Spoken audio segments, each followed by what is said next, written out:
Yes, reka tukubwire ko tugufitiye amakuru menshi cyane menshi ariko mbere yuko tuyakugezaho reka tukwisabire ni akantu gato cyane ureba hasi gato ya video urimo kureba urabona akajambo subscribe gakandeho utegerezwa gatoya urabona akamenyetso kameze nk'inzogera nako gakandeho kugira ngo ujye udukurikira umunsi ku wundi. Rero nkuko tubikubwiye tugufitiye amakuru menshi cyane ariko reka tukubwire ko kuri uyu munsi hari amakuru arimo kuvugwa cyane ku mbuga nkoranyambaga zigiye zitandukanye, ku nyamakuru byandikira mu Rwanda, ku maradiyo, ku mateleviziyo, niho harimo kuvugwa ikibazo gikomeye cyane cyabaye ku ma station ya essence ndetse ubujura bukomeye cyane nabo bukoze bakaba bamaze gufatwa. Turifuza ko udutega amatwi twikugezaho iyi nkuru ariko tugufite n'izindi nkuru nyinshi wowe ntujye kure. Urwego rw'ubugenzacyaha RIB rwafashe abagabo batatu bakekwaho kwiba za station za essence zitandukanye mu gihugu amafaranga arenga miliyoni 17.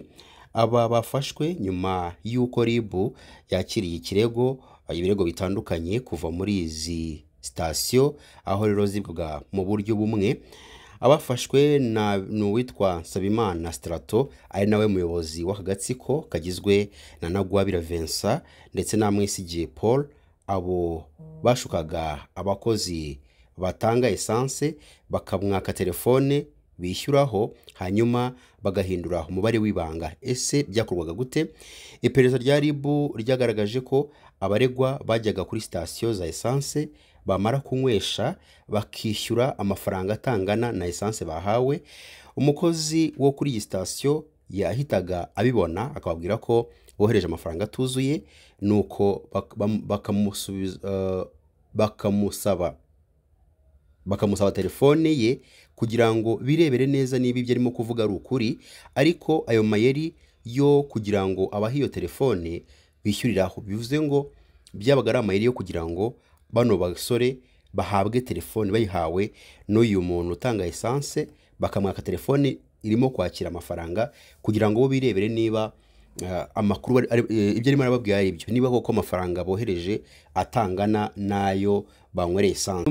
Umwe muri bo yafataga machine cyangwa se computer cyangwa se mudasobwa yabaga yitwaje mu modoka, agahita anyura ku muyoboro wa MTN ukoreshwa n'abafite kode zo kwishyuriraho za Momo Pay cyangwa se MTN Mobile Money Business Partner Portal, hanyuma agashyiramo kode yo kwishyuriraho ya station ariko bakemeza ko bibagiye umubare w'ibanga cyangwa se forgot password. Nkuko iyo wibagiye umubare w'ibanga bigenda, icyo gihe system yahitaga ibaha ijambo ry'ibanga cyangwa se one time password. Naga password umuntu akoresha akanya gatoya kuri ya telefone bahawe n'umukozi wa station ya essence, bakabona uburenganzira cyangwa se access bwo guhindura umubare w'ibanga cyangwa se password. Nyuma yo guhindura umubare w'ibanga bahitaga biyoherereza kuri telefone yabo amafaranga bashaka gukoresha bakoresheje application ya MTN Mobile Money Business Partner Portal, bidasabye kuba bafite simukadi yabo cyangwa se bidasabye kuba bafite simukadi ya wa mukozi wa station. Abafashwe bari bamaze kwiba amafaranga yose hamwe angana na miliyoni 17 n'ibihumbi 980 n'amafaranga 641 by'amafaranga y'u Rwanda kuri station y'icyenda ziherereye mu mujyi wa Kigali ndetse no mu tundi turere nka Nyagatare, Muhanga, Nyabihu ndetse na Huye.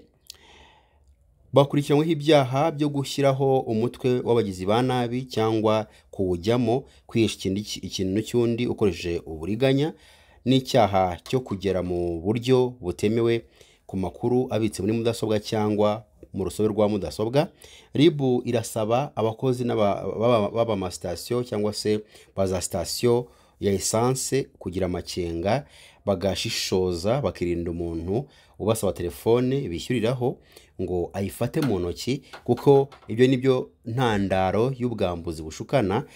Iranagira yagira inama abafite iyo migambi kubihagarika, kuko kubikora bishobora gutuma ufatwa kandi ugahanwa.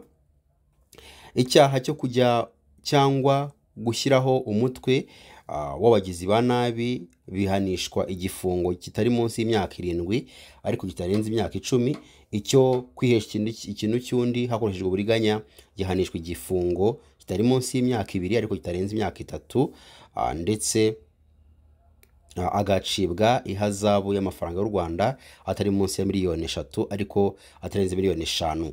Icyaha cyo kugera mu buryo butemewe mu makuru abitse muri za mudasobwa cyangwa urusobe rwazo gihanishwa igifungo kitari munsi y'amezi 6 ariko kitarenze imyaka 2 n'ihazabu y'amafaranga y'u Rwanda atari munsi ya miliyoni 1 ariko atarenze miliyoni 2. Naho ko yandi makuru twaguteguriye, umusore witwa Kwizera Jean Damascene wari umusekirite muri kompanyi yitwa icunga umutekano yitwa Topsec yasanzwe aho yarindaga mu gipangu kirimo abanyamahanga yapfuye amanitse mu mugozi, bikekwa ko uyu musore yiyahuye.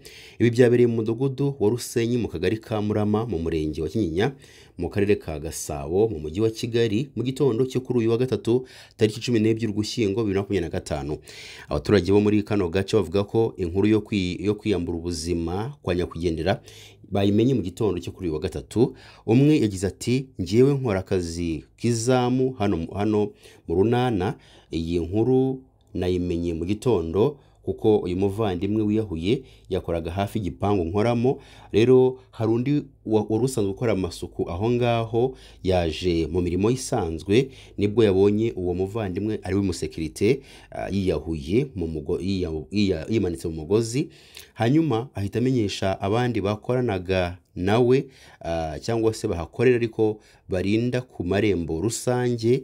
Amakuru akwira gutyo. Uyu muturage yakomeje avuga ko bahageze nabo basanga uwo musekirite yiyahuje umugozi, amaguru akora hasi, bigaragara ko umugozi wari wadohotse ariko yari yashizemo umwuka. Amakuru avuga ko uwo musekirite yarindaga mu gipangu kirimo abanyamahanga, aho yazaga nimugoroba agakora akazi ke, hanyuma ku manywa akajya muri gahunda ze zisanzwe. Umuvugizi wa polisi mu mujyi wa Kigali CIP Gahonzire Werarisi yemeje amakuru avuga ko bikekwa ko nyakwigendera yiyahuye. Ati, ni amakuru polisi yamenye biturutse ku baturage bo muri kano gace mu mudugudu wa Rusenyi mu kagari ka Murama. Rero bahamagaye bavuga ko hari umusore wapfuye, bikekwa ko yiyahuye. Polisi n'izindi nzego z'umutekano ndetse n'inzego z'ibanze za hariya bahageze habereye urwo rupfu, basanga uwo musore witwa Kwizera Jean Damascene yimanitse mu mugozi mu rugo rw'umuturage yarindaga. Uyu nyakwigendera yarasanzwe ari umusekirite muri kompanyi ya Topsec, akaba yarasanzwe akorera hano hantu, dore ko yarahamaze amezi agera kuri 4 arinda urwo rugo, ari narwo yaje kwiyamburiramo ubuzima.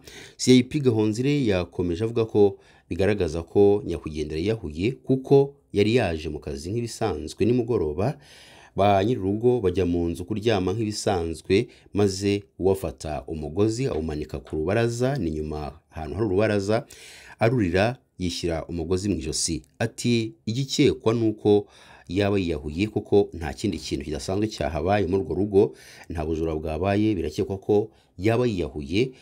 Rero igikurikiyeho ni ugukora iperereza no gupima umurambo wa nyakwigendera kugira ngo hamenyekane mu by'ukuri niba ari ukwiyahura. Nyakwigendera witwa Kwizera Jean Damascene yari afite imyaka 21 y'amavuko, akaba yakomokaga mu karere ka Kayonza mu ntara y'Uburasirazuba. Umuyobozi mu kigo cy'igihugu gishinzwe ubuzima RBC ushinzwe ubuvuzi bw'indwara zo mu mutwe, Dr Iyamuremye Jean Damascene, muri Nzeri 2025 yatangaje ko mu bitera abantu gutekereza kwiyahura harimo amakimbirane yo mu muryango, kubura ubufasha mu muryango, ibibazo by'amikoro, indwara zo mu mutwe, agahinda n'indwara zidakira. Yagize ati, umubabaro w'amarangamutima abantu baba bafite mu gihe cy'akababaro ntakunda kugaragara kugeza igihe ugeze ku cyiciro cyo hejuru. Niyo mpamvu rero kuganira ku bibazo runaka ari ingenzi. Dushishikariza abantu kudahangana n'ibibazo bonyine kuko n'ibiganiro bisanzwe bishobora kugufasha gukira.